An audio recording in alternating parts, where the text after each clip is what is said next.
Welcome to this session of Jaipur Dialogues. We have Dr. Frawley and Professor Subhash Kak with us. In an earlier discussion, I have introduced both of them to you.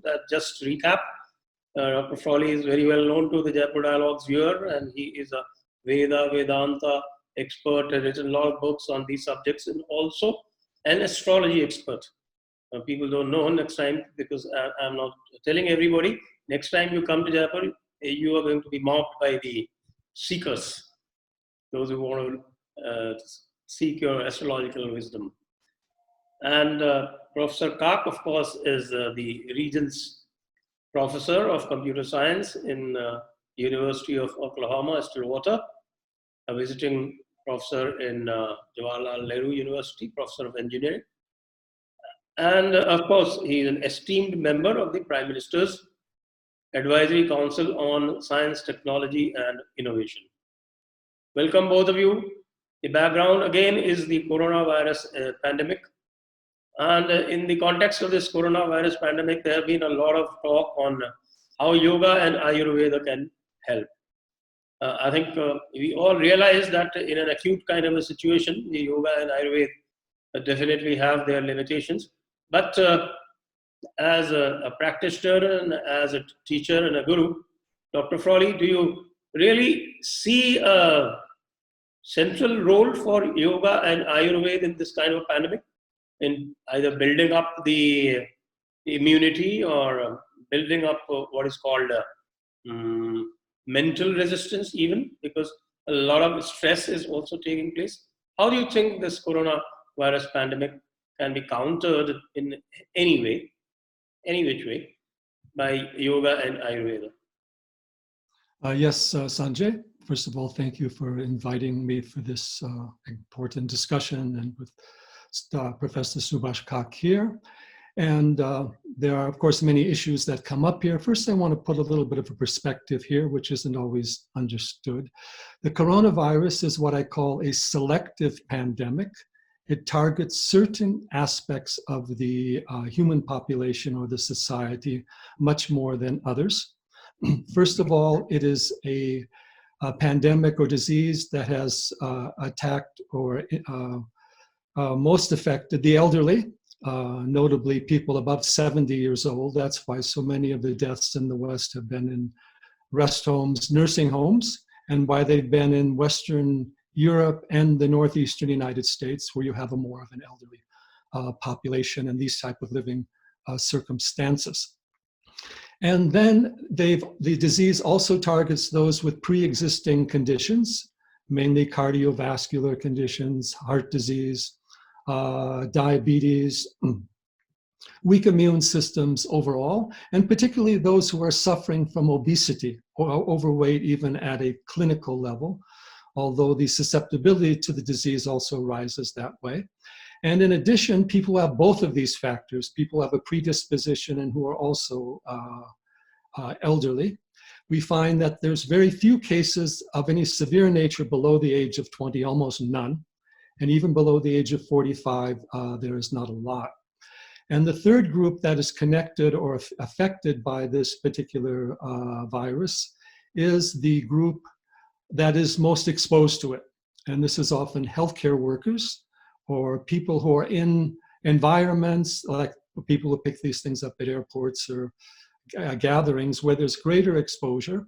And they generally have some weak immunity, or they also may have some nervous system sensitivity, Vata dosha, we say in Ayurveda, or overweight, Kapha dosha. There's certain weakness of the immune system that is going on. So that must be borne in mind. Now, certainly in the acute phase of the disease, we do have to rely more upon drugs and interventionist-based medicines, hospitalization, and all of that. It hasn't been terribly successful, but it is a necessity. There is the seeking of a vaccine, which is very hard to find with these type of viruses. You may be able to find a vaccine that helps, one that stops it altogether. seems to be quite difficult. Then we see a certain, beyond the coronavirus itself, a certain predisposition towards this types of disease. And the reason why are several. One, we have a weakening immunity physically and psychologically overall in our society. Artificial living, urban living, lack of exercise, artificial food, very stressful lives, overstimulation of the nervous system. That's why we have, again, the people taking the drugs, the antidepressant, almost opiate epidemics that have been going on in the West. We do have a population, the children are stressed also, people stressed with their work. So this is affecting both the physical and the psychological immunity. And then secondly, we have the same immunity problem relative to our environment, the pollution of the air, the water, the breakdown of the ecosystems. What I like to say is there cannot be health for us as individuals or as a species if our planet is unhealthy, if there are all these ecological imbalances, loss of ecosystems, and artificial way of living. We also have a breakdown of the family system. Half the people above 50 in America, I believe, are living alone, or at least alone most of the time. And so the breakdown of the social immunity, the social support. And that's why people today as individuals are just going to look to the state and state medicine because they don't have the family. There is an attempt to create new communities, which is also happening. It is perhaps not happening fast enough overall. And then there is our greater vulnerability because of the nature of our technology, which is not necessarily negative. For example, how much of this disease was transmitted through airports, or how much of this disease through social contact, mobility. And besides the physical disease, how much of a psychological and political panic has been created by it. That is also very disruptive to people's lives and happiness. The hospitals in America are almost empty. All the other elective surgeries and activities are not happening.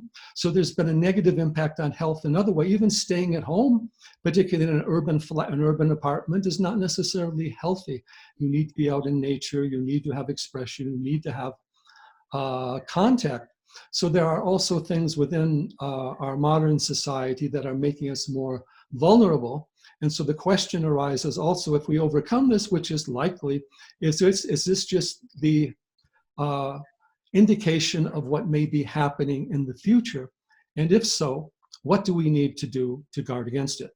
And that's where we need things like yoga and Ayurveda, because their foundation is natural healing, life in harmony with nature, understanding your individual body, mind, constitution. We have doshas, vata, pitta, kapha, and all their various interrelationships, getting us to understand the principles of sattvic living that you have in the yoga system for right diet, right relationship, proper herbs, exercise, also sadhana. So the whole Ayurvedic system of medicine is building up our primary vital energy rather than simply having a drug to destroy a pathogen from the outside. And that sort of natural healing is growing everywhere. And Ayurveda has special herbs, a whole range of rasayanas to increase the mind, to increase immunity, increasing ojas. We have the massage, the oils, we have the panchakarma, we have the retreats, the rejuvenations, all based on building up our own primary pranic vitality. Because if you have a strong vitality, then you will not come down with the diseases if your immunity is weak. So the pro-immunity factors have to be coming up in a major long-term way as the short-term search for the virus vaccine and these things go on. So my view is there's much greater scope for yoga and Ayurveda for the future.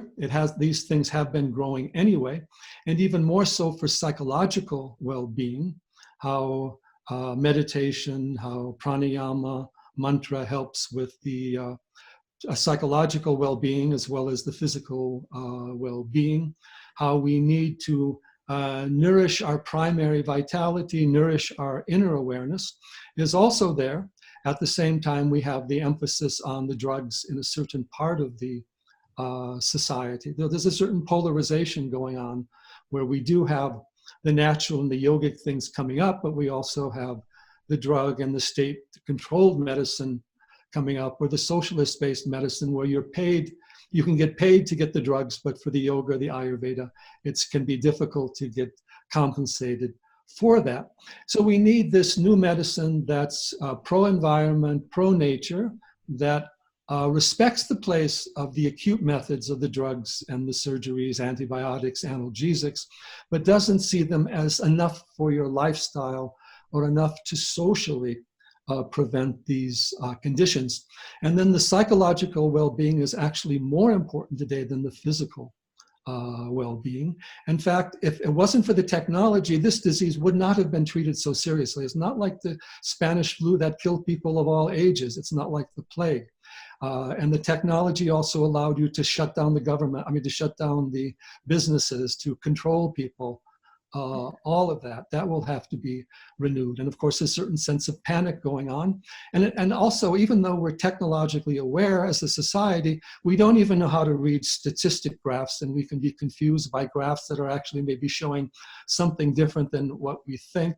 And we can be confused by possibilities. The possibility that something may come back may prevent us from doing something in the future, rather than saying, well, let's test it out and have one group see what happens, have another group, another test group stays and doesn't do anything, and let's see who has the better results. We have what happened in Sweden, for example, is a little bit different. So dealing with that psychology, also psychological changes with the new technology that are removing us from nature, that are disrupting our nervous systems, Yoga and Ayurveda is the way for the future health and balanced well-being of the planet. But we have to support it, and it requires our effort. You can't just take the pill, go to the doctor, get the vaccine, and you're done. So the coronavirus means we have to fundamentally re-examine our systems of medicine and have a much better system of preventative medicine, lifestyle, behavioral medicine. This is all coming up, epigenetics. I don't have time to speak about that here, but that movement is also going on. But the organized drug, hospital-based medicine has been in power, but now it's also being challenged. So, and going back, we must recognize our true nature as human beings connected to the universe as a whole, with prana, with nature, organic and natural food, all of that. So the scope for yoga and Ayurveda is much more. And if you're staying at home, please do some pranayama, please meditate. Try to get some fresh air when you can, have flowers, have aromas, connect with other people, keep your immunity up now.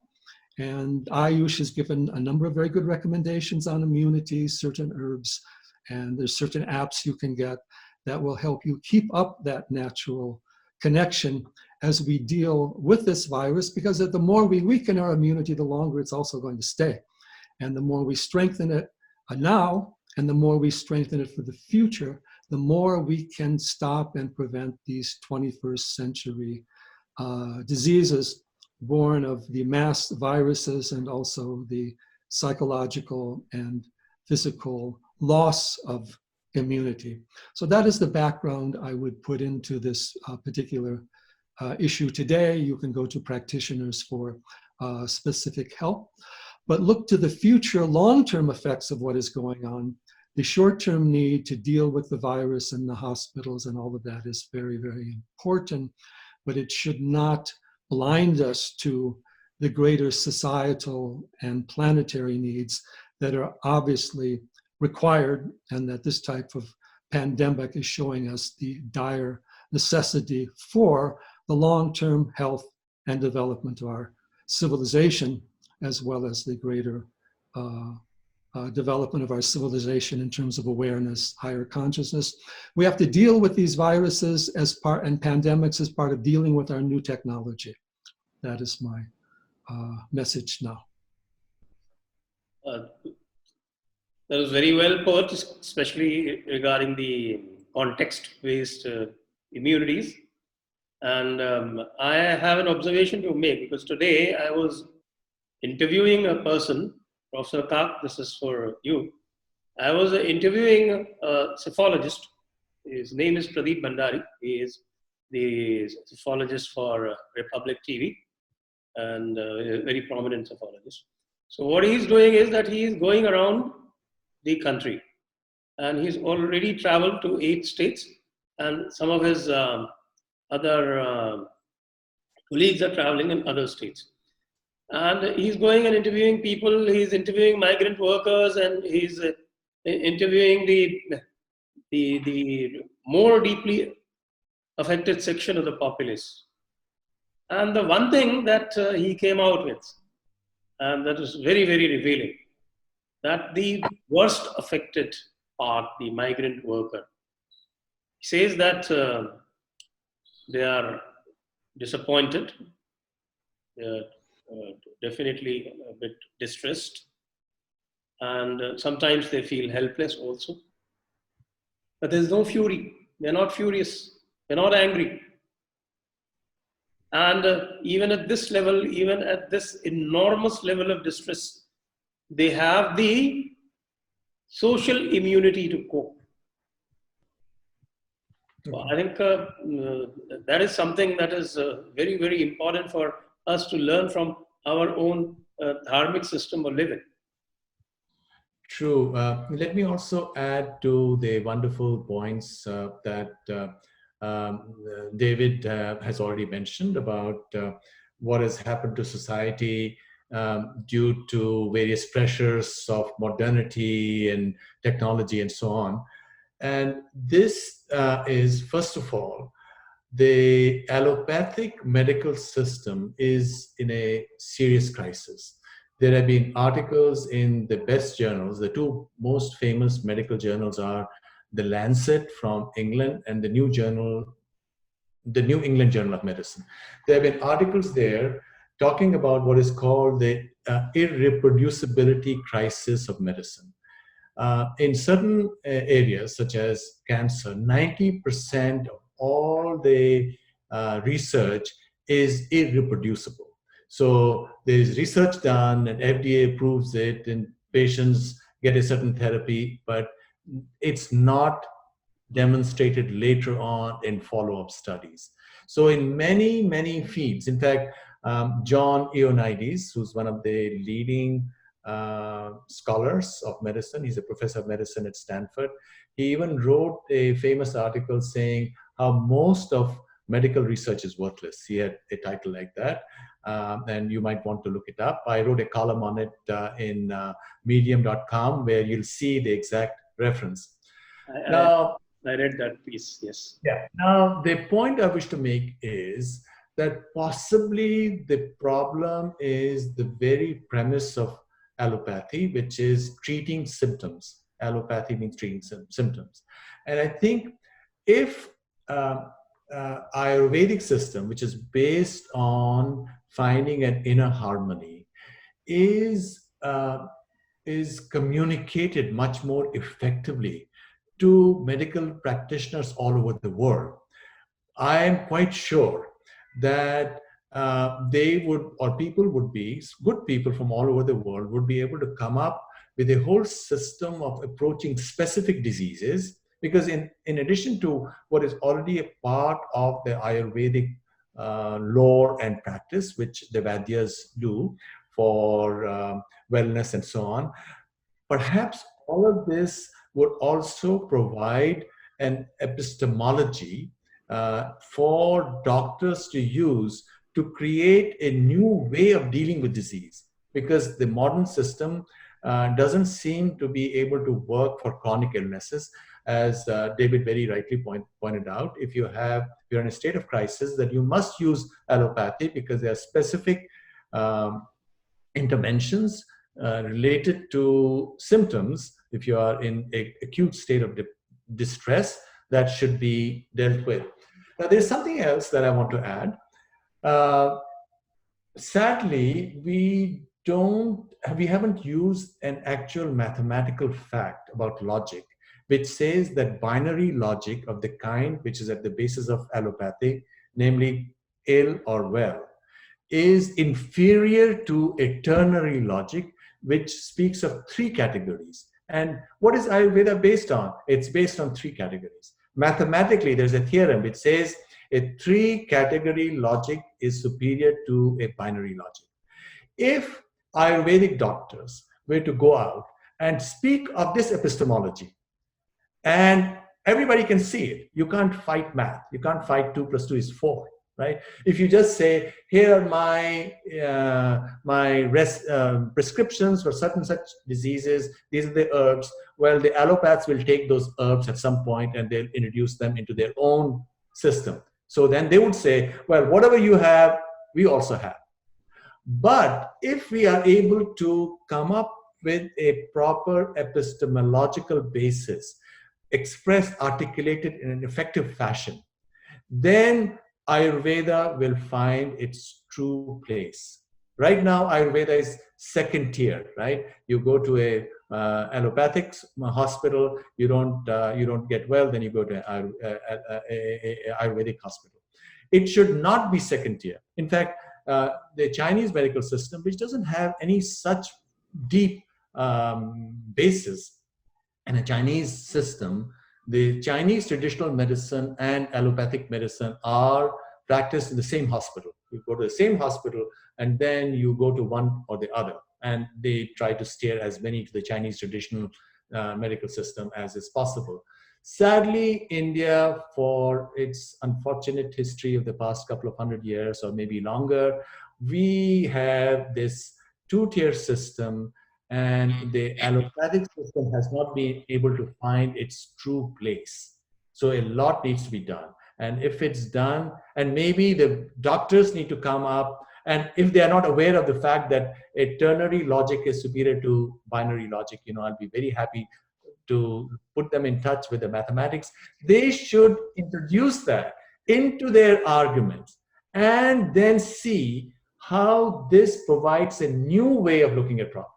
Now, I'm not saying that the answer is going to be easy. That's where we would need future rishis, future Vaidyas, to, inspired by Dhanvantari, to be able to do that. Actually, I've been using this multi-valued logic thing. I've written a monograph called All Religions Are Not the Same. And it is very clear that in our Nyaya logic, the 3-valued logic is the minimum. In fact, we have 4-valued logic, the Chatushkoti logic, which is fairly common in both Sanatan and Buddhism. And in Jainism, we even have something called a 7-valued logic, the Saptabhangi. No, right. But here the point is not that we have many levels, because somebody would say, why 4, why 5, why 7? Mathematically, 3 is optimal. See, that is 3 is optimal. And Ayurveda with the 3 doshas is optimal from that perspective. So it's not that many is better, but 3 is optimal. That's very well put. Dr. Frawley, I think we have seen the Ayurvedic department function together a little bit. I was heading the Ayurveda department of the state for a while. And that was the time that I put out certain theories. And one of the theories was that this separation of Indian medicine and Western medicine should be done away with. And instead of having separate universities and separate colleges, you should have one college, and the MBBS course must also teach the Indian system. I think it's the same way in China. Dr. Frawley, do you think that this would be a better idea? Well, certainly it would be a better idea. The main issue is that it has a different orientation, which is in some ways good. See, the modern medicine study doesn't give you the philosophical, psychological, you might say spiritual background of medical theory, human being. For example, in Ayurveda, the first thing that's studied is the Sankhya Yoga Vedanta view of the cosmos and the human being and subtler aspects of our nature. So the Ayurvedic study would bring in that deeper dimension and understanding holistic forces. For example, in modern medicine, bodies looked at in terms of chemistry and structure. Even thought is a chemical function in the brain. Consciousness is a chemical function in the brain. And they can't say where chemistry becomes life, chemistry becomes thought, etc. And whereas in the Ayurvedic system, we have certain primary holistic concepts. There's a prana governing the body as a whole. There's a sense, there's a mind as an entity, as an overriding power. There is Atma, there is a deeper consciousness even behind the mind.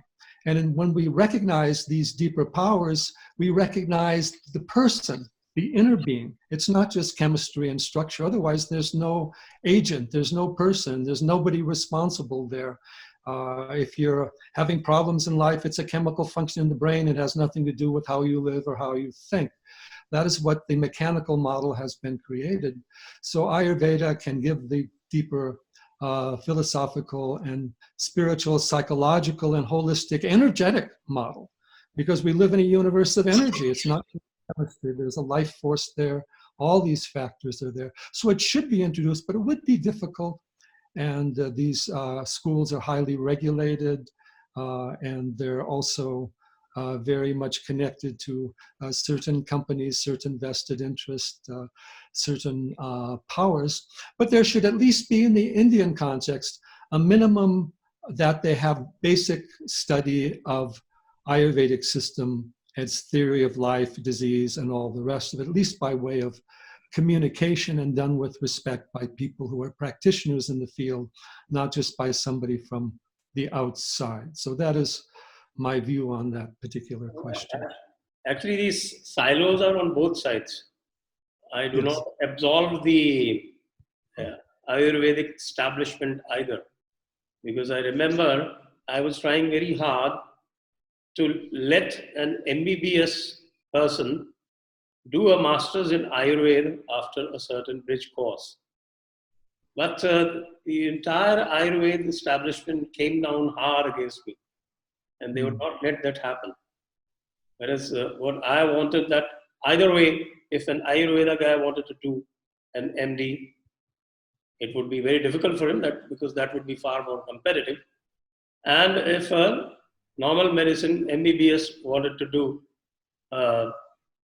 masters in Ayurveda, which would probably be easier, and there were many takers for that. But then, the existential self-interests came into it, and that was thwarted. But that is an idea that I think I can suggest to Professor Kak for his Innovation Council. And that's very much. No, the Innovation Council doesn't deal with such specifics, but I can tell you that in the US, many years ago, when there was a shortage of doctors, or maybe there was a surfeit of PhDs, some universities, medical universities in the US, had a program where a person with a PhD in any discipline could go to medical school for 2 years and get an MD degree. So I think what India needs is more flexibility. Indian education system sometimes uses these regulations that emerged, 50, 100 years ago. They need to, maybe some of them are good. We have a code from 1860.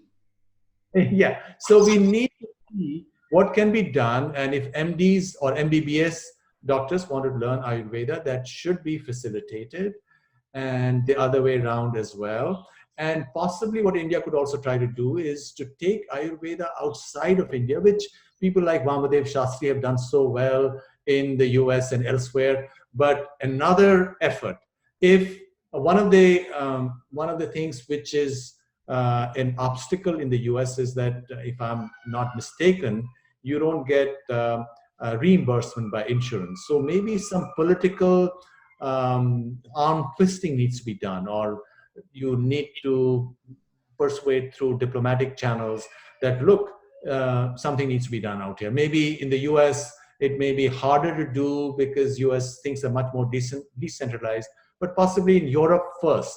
And once it happens there, it'll be easier to deal with this challenge in the US. So a lot could be done.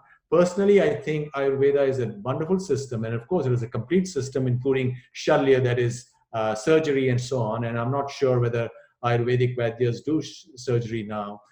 It needs more support, and it also needs, the Ayurvedic community itself making a very sophisticated case within India and outside India. They need to raise their self-esteem as well. I've seen that Ayurveda suffers from low self-esteem. So that was a very interesting discussion on how Ayurveda and yoga can provide us immunity systems going forward, and looking at this corona pandemic in the long term. Also in the shorter term, social immunities can be provided, yoga and Ayurveda. That's a wonderful discussion. Thank you, Dr. Frawley. Thank you, Professor Kak. We hope to have you in future for many such talks. Namaste. Thank you.